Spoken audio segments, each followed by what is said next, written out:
YouTube, how's it going? The Goat House is back. Got a very interesting video for you guys today.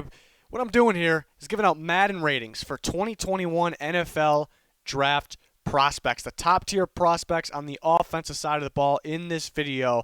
Going to kind of compare them to what the rookies got on Madden 21. So we're going to use that as a comparison to decide what these players' ratings should be. Should be a fun one. You can play along in the comments. Give me your ratings for these players that we discussed. There's some good players that we may not even discuss. We can talk about those in the comments. 60K is our subscriber goal by week 1 of the NFL. Full NFL coverage here in the offseason and in season. Can't wait for our weekly picks. Hopefully you can join us for that. Subscribe, turn notifications on. Check out that Twitter updates on the NFL and on the channel on that Twitter at all times during the day pretty much. And then check out that podcast as well. The episodes out every single week. And then we got links down in the description, the comments for any of those things that you may need there. And I mentioned this is offensive players only. We'll do a defensive player ratings video.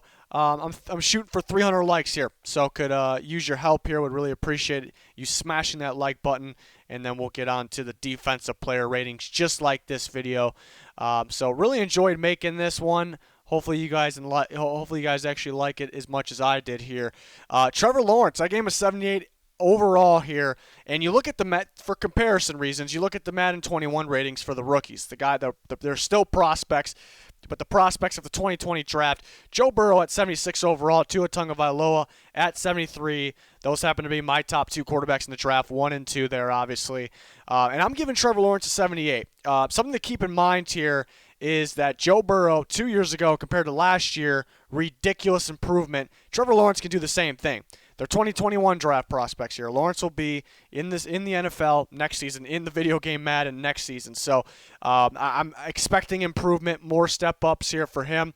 And that could actually get him ahead of Joe Burrow, even though Joe Burrow may be the best quarterback prospect ever scouted, and might have had the best quarterback season a college football player can have in the history of the game. Pretty ridiculous. But I have Trevor Lawrence better.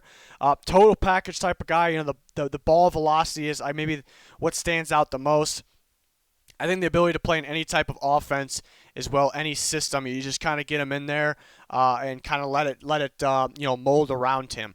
Sneaky good on the ground as well. We see him in the Ohio State game in the playoff. Faster than you think, but a very smart runner and pretty tough dude to bring down. So that's kind of the bonuses to his game. But I think he can continue to improve.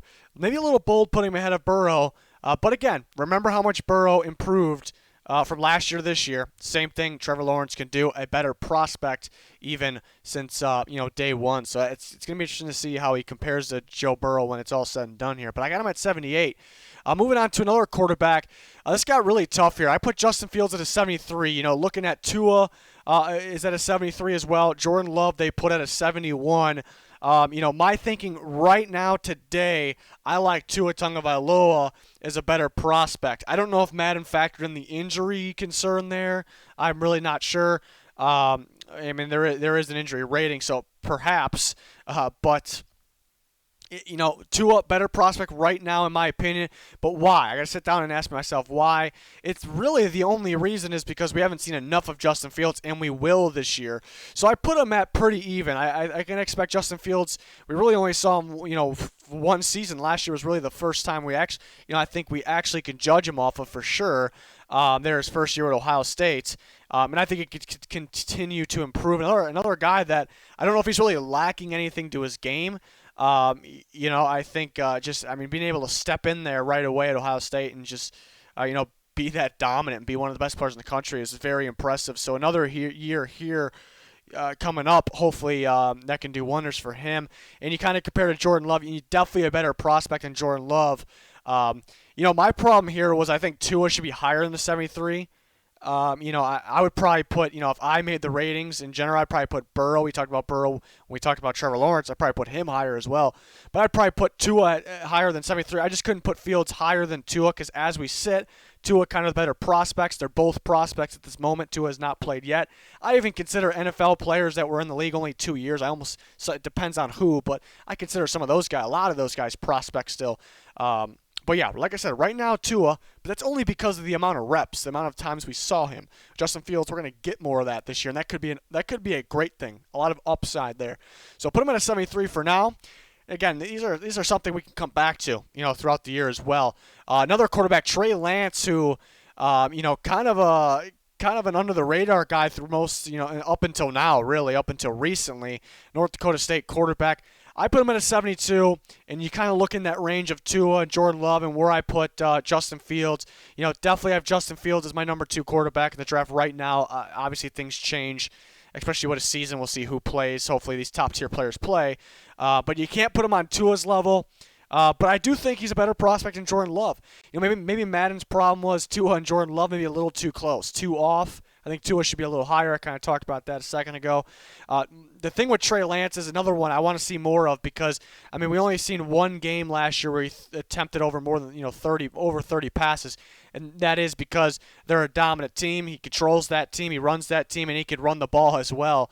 And he's a very consistent passer and makes the plays when he needs to. So they kind of have games put away for the most part before he's able to throw that many times. But you would like to see him throw per game a little more. That was kind of maybe the thing about a guy like Jake Fromm. Didn't throw the ball a ton downfield. You don't get to see as many reps. People believe in, the talent that's inside of him. We just never really got to see it fully. Not comparing the two at all, but that's just some similarities and maybe a negative as of now. But we're going to see more of Trey Lance this year. I'm definitely excited to see him. It's unfortunate that we won't get to see him play Oregon. That was supposed to be a thing. I was very excited for that, but it's unfortunate. But I put him at a 72 for now. Another quarterback, Jamie Newman, who was on Wake Forest but now is with the Georgia Bulldogs. I really like that addition. Not guaranteed to start. We'll see what happens this year for Georgia. I like Newman, though. The step up from the glimpses we seen 2 years ago to last year, ridiculous. The arm strength, the downfield ability, ridiculous. Obviously can move as well. The accuracy, decision making, those things could use a little bit of work. And I'm going to put him just a step under these two guys in Jordan Love and Justin Herbert. Some similarities there, actually. It's interesting because those guys were the arm strength guys, the ball velocity guys that can actually move around a bit. The accuracy and decision-making definitely needs some work. It's the same thing for Jamie Newman. I think Jamie Newman has upside to where if he starts for Georgia this whole year, and that's why we can come back to these, I can be talking about him in that 72, 73 range in terms of the rating. Just right now, we haven't seen him play for Georgia. When he played the really good defense, he did turn the ball over. Look at the Clemson game. So now he's going to go play in the SEC. So it's a little bit of a mystery. I love the idea of Jamie Newman and what he can become. I might be higher on him than most people. It's just one that, wait and see. Excited to see. Just a step under those two players there, Jordan Love and Justin Herbert. What was interesting is that I was actually surprised Madden had Jordan Love ahead of Justin Herbert. I actually had Jordan Love ahead of Justin Herbert in terms of my prospect evaluation. But right off the bat in year one, maybe I would have Justin Herbert, a little better, or around the same rank. But I do like Jordan Love for the future. So I thought that was pretty interesting as well. Definitely, depending on what their thinking is there, I can definitely agree with it. Because Love's got a lot of potential there. Another quarterback, or a new running back here, I should say, Travis Etienne from Clemson. I put at a 77. And the running back, ratings were interesting to say the least here, because I wouldn't, my number one running back in the league was Clyde Edwards-Helaire. And he's second. He's one spot under J.K. Dobbins, and then they got Dobbins at 75. So, tough coming up with a rate. I don't know if I want to give a 77 to Travis Etienne, but comparing to the ratings, which is kind of what I did here, I definitely I think he would have been the best back in the class, in my opinion. A battle with Clyde Edwards-Helaire, if he came out this 2020 draft. But now he's going to continue to grow because he's going back another year, and you've seen him start to add, the receiving ability to his game. He's such a threat, out of the backfield, catching the slip screens, such a threat, extremely good vision, deep speed, has the deep speed, and can make people miss, obviously. So I'm going to put him at a 77. I think he's better than these guys. I would put Clyde Edwards-Helaire higher. I probably would swap those guys. Dobbins maybe at a 74. Edwards-Helaire at a 75 or 76. That's the way I look at it. Etienne, I'm going to put at a 77, though. I think he's more of a total package guy. Edwards-Helaire kind of missing the deep speed if you had to find the flaws, even though he was my number one back. Etienne, I just don't think he's missing much there. And I think adding that receiving ability to his game, kind of that home run threat to his game in that department, definitely helps his case there. Next, we got Chuba Hubbard here, running back from Oklahoma State. I'm going to put him at a 75. So, if he came out this year, I probably would have had Edwards-Helaire ahead of him still. But he didn't come out this year. He's come out next year. And Hubbard, I think, has a very, very high ceiling. I do have him at a better prospect as Dobbins. Pretty darn close, though. But I felt comfortable with the 75 rating. It's tough to compare Dobbins and Edwards-Helaire, especially when they have Dobbins better than Edwards-Helaire. I have Edwards-Helaire better than Dobbins. But Hubbard's got, the combination of I think similar to Travis Etienne, the combination of speed, the deep speed downfield, and strength, power is fantastic, really. My problem with him this year, he did put the ball on the ground a little more than you would like.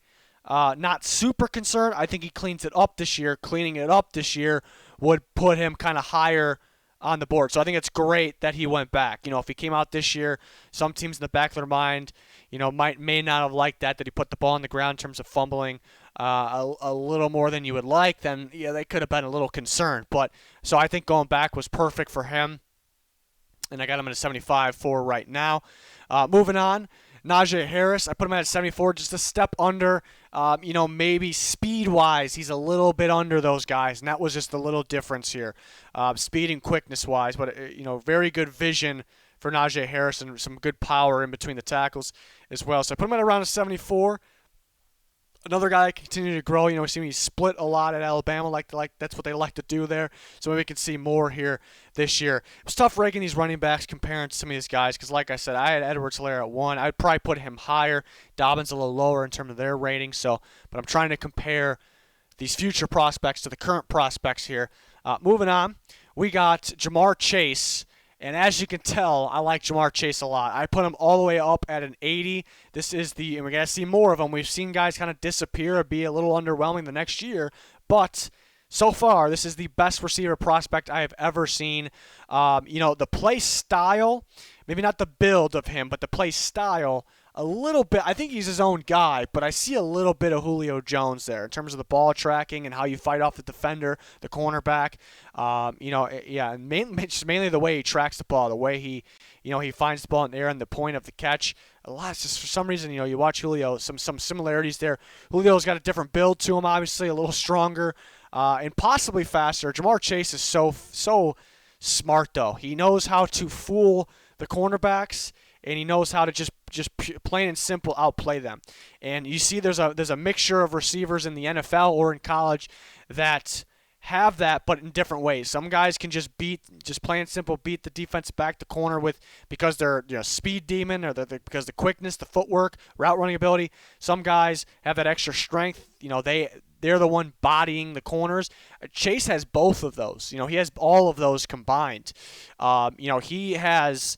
His extension, I think, is pretty underrated at the point of the catch. I think he really separates himself with the corners using that. At times, it'll almost look like borderline offensive pass interference, but it'll never be called, and it shouldn't really be called. He's just such a smart player, the way he takes advantage of that.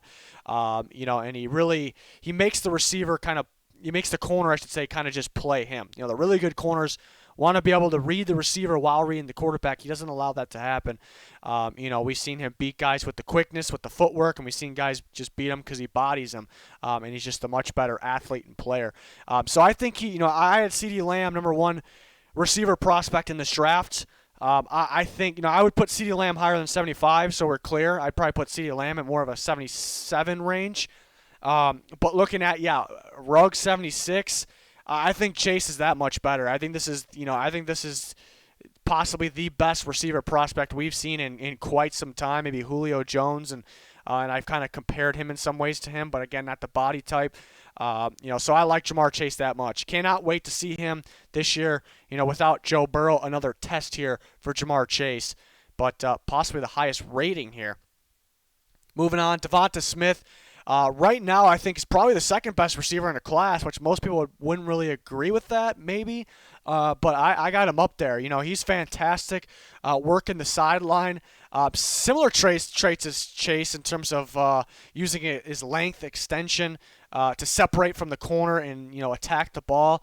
You know, home run threat down the sideline, has the speed too. You can do some underneath stuff, but maybe if we're nitpicking here, you know, if we got a little more of that, that can have a higher rating. So right there around the Jalen Reagor range, they're two totally different type of players, even though they're deep threats. Just one under Justin Jefferson, because Justin Jefferson has a little more to his game, so I didn't want to put him on his level. But Smith, another year playing here. You know, at Alabama, I think he can possibly grow. We can be talking about when we come back to around that 75 range, maybe even higher. So, moving on, Rondale Moore, I'm going to put it at 73. So, pretty much the same rating. Yeah, around that Jalen Reagor, you know, rating there. He has that speed, electrifying, you know, play style like Jalen Reagor has. You know, you can give him the screen pass, you can give him the deep ball. It's an absolutely fly. You know, he was getting Tyreek Hill type comparisons before he even played a snap yet. So that's why I'm really excited to see, you know, and he, you know, playing for Purdue too. You know, some of these other guys are playing for, you know, Alabama, LSU. So what will he do with an NFL system, an NFL quarterback? And it's kind of like the same thing we were discussing with Jalen Reagor there. You know, he had some poor, you know, quarterback play. So how will he be at the next level? So some similarities in that aspect. But the speed, you know, definitely. You know, speed kills in today's NFL, so definitely helping his case there. He's at a 73. Another 73. A lot of receivers are kind of in the same range. Jalen Waddle, electrifying players. Speed, another guy that's a speedster and has that home run threat, and obviously can be a factor in the return game as well. But I'm going to put him around that range as well. Definitely want to see more of him. Want to get more of a glimpse because we see, you know, so much of Jerry Jeudy and Henry Ruggs, and they've proven that they are those top picks, mainly because, you know, what took that next step, just being able to see their footwork and route running ability along, because those are like the most important things for receivers in today's NFL, along with what we already knew, which was obvious, like their speed, their catching ability, you know. So want to see more of that with Jalen Waddle. Now it is his chance, you know, to show us that he can be one of those types of players. So put him at a 73 for now. And then Kyle Pitts, who was my number one tight end in the class and would have been last year from Florida here, a do-it-all tight end, definitely a red zone threat, definitely an athletic threat. Put him all the way up at a 75. Cole Kmet was Madden's and my own number one tight end in the draft. I do like him a lot. He's mainly a big body red zone threat that's going to be hard to bring down because of his size, his strength. Put him at a 70 overall. Pitts, in today's NFL, in today's game, which is faster, which is more of the passing attack, you know, more of the athletic guys win, and then he has the, you know, the bonus where he's probably a better blocker than people realize, and that's kind of just all that kind of just makes him what would be easily the best tight end in last year's draft class there. So definitely want to look out for. We can actually have a first-round tight end this year here in Kyle Pitts, so I'm excited to see him play this year. Moving on to PENEI Sewell from Oregon, the offensive tackle, and as you can see, he would have been the best tackle for me if he was in last year's class, for sure. I thought, you know, I like Jedrick Wills a lot, and 73 might be a little low. Probably put him at like 74-ish, 75. Maybe that's pushing a little bit. But PENEI Sewell is definitely a top-tier pick, an elite prospect. I think he fits any system as well. I mean, the power with this guy, you know, almost not too many teams running the power schemes anymore, man schemes. The Ravens succeeded very highly with it last year, and that kind of brings up, you know, Ronnie Stanley really broke out last year because he is able to showcase his skills, and that's kind of where I came up with a little bit of a comparison.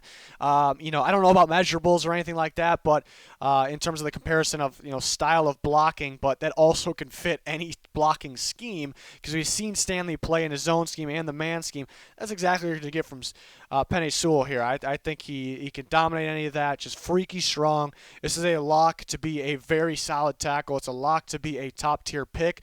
If the team that's picking first overall doesn't need a quarterback, you know, you really have to be sold on your guy there to pass on Trevor Lawrence. But if that's the case, that team, in my opinion, will either trade it to somebody that does want Trevor Lawrence for the absolute house, the most we've ever seen, or draft PENEI Sewell. We see teams that are really well built, except for offensive line, you know, get held back from maybe not even sometimes from the offense line, just missing that left tackle or that key important tackle that they need, because the most important position in football is protected by this guy. So he will be worth the first overall pick. This upcoming season. So there's rumors that he may opt out, may not play. So curious to see what happens there. For some players, I think opting out will affect the draft stock, because every year we predict guys to be top picks, and sometimes they just don't play anywhere near as good as we expected, because we are predicting going forward. Happens to everybody there. So guys sitting out, they may hurt their draft stock. Teams may be too scared, but I don't think that'll apply to PENEI Sewell here. I think he's pretty much a lock to be a top 5. Maybe we'll guarantee a top 10 pick right now, but I almost want to guarantee the top 5. Pushing top 3 lock already, and we haven't even started the season yet. So that's how good of a prospect he is.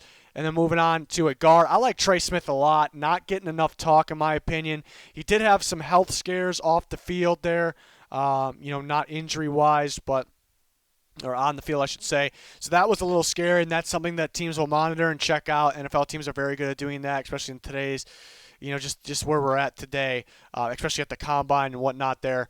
So they'll check him out. But he was actually a top prospect as a tackle, and he's a pretty darn good tackle. He sits out, misses time because the health scare, comes back as a guard. First year playing guard, I thought he was absolutely dominant. Carried that unit, bullied people in the trenches. And I think, as long as he's healthy, so I guess forget the health-wise, in terms of talent-wise, I think he's a sure thing, safe pick talent-wise to be, basically a sure thing.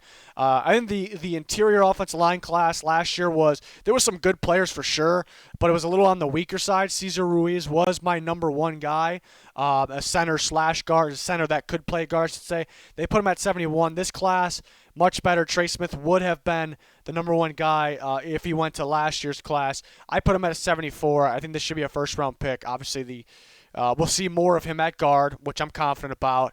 And then we'll see the health situations there for him going forward. But he checked out to come back at Tennessee, so that's fantastic news there. So I got him at 74. And there's a lot of guys we won't cover here, and we can talk about in the comments offensively. But some more ratings. Tanner Morgan, quarterback, Minnesota, had a really good year last year. Very impressive. I put him around a 67. Remember, I had Jamie Newman at a 69, so I put him at a 67. Kylan Hill, running back from Mississippi State, a very hard runner. I got him at 71. Puka Williams Jr., I like a lot. Electrifying player. His quickness, speed, vision. Reminds me of a skinnier Alvin Kamara when Kamara was at Tennessee. That's what he reminds me of. I put him at a 71 because that fits today's type of game, his style. He does need to put on some strength, some size, though, because NFL teams won't like his weight. So if that stays about the same, people won't think that highly of him, but his talent still, to me, says 71. Maybe a better version of former Big 12 running back Justice Hill, who was at Oklahoma State. So maybe I think a better version of him. Obviously a little skinnier there. Journey Brown, we've seen glimpses of him last year, especially in that bowl game against Memphis. Oh boy, that was a ridiculous game. Definitely want to see more of him. Going to put him at 70 for now. Rashad Bateman, who opted out, supposed to be the better prospect compared to his very talented teammate last year, Tyler Johnson. But Bateman, really good sideline, really good body control. That's probably where he strives the most there. I put him at around a 72, so only one step under the bunch of receivers that I had at 73, including Waddle, Smith, Rondale Moore. Justin Ross got hurt. He won't be playing this year. Will he be a draft prospect last year? We're gonna have to, or next year, I should say. We'll have to wait and see. Probably be a little higher if I was confident he was going to be in it and I could actually see him play this year and he didn't have the injury. 72, though, pretty similar in terms of place to Bateman. Tylen Wallace is a home run hitter down the sideline. Very good footwork, very good route running ability, knows how to fool the corners, and I place him at a 70 overall. Pat Freiermuth from Penn State would also be the number 1 prospect in last year's tight end class if he went last year, of course, or was able to.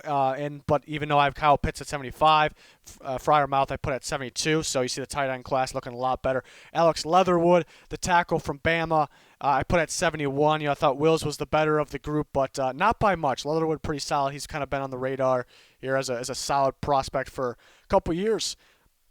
Creed Humphrey, I put at a 72 here. That Oklahoma offensive line has been very good. They've been pumping out some solid draft prospects the last few years. Creed Humphrey's another one that I feel is a safe prospect there to play on the interior. And Wyatt Davis, was opening up some gaping holes for J.K. Dobbins last year. I'm placing him at a 73, so right there with Trey Smith. We just talked about Trey Smith as a guard. Wyatt Davis, same thing as a guard. Should be a first-round prospect. Another guy we could see, excited to see more of this year. So there's a lot of guys that we didn't discuss. There's more quarterbacks I definitely want to see more of. There's more of everything. There's a long list of receivers again. We've seen a historic draft class last year for receivers. We're going to see it again, and we can discuss more offensive players. We can maybe possibly make a future video with more offensive players, but next we want to do the defensive player rating. So help us get that out for you guys. 300 likes is the goal to get that out, so we'd really appreciate your support. Please subscribe, smash that like button, check out our Twitter, link in the description comments for anything that you may need. Hopefully you enjoyed the video. Thanks everyone for watching. Goodbye.